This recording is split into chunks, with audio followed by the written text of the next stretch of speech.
शिरूर तालुक्यात एक मनाला चटका लावणारी घटना समोर आली आहे.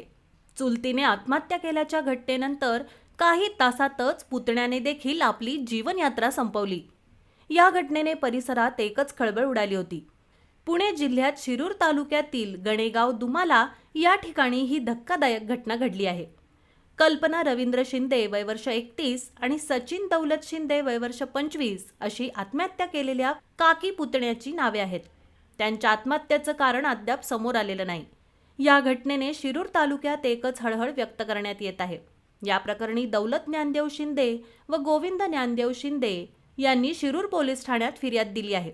याबाबत पोलिसांनी दिलेल्या माहितीनुसार शिरूर तालुक्यातील गणेगाव दुमाला गाव परिसरात असलेल्या संगमेश्वर वस्ती येथे कल्पना रवींद्र शिंदे तसेच सचिन शिंदे हे कुटुंबियांसोबत राहत होते.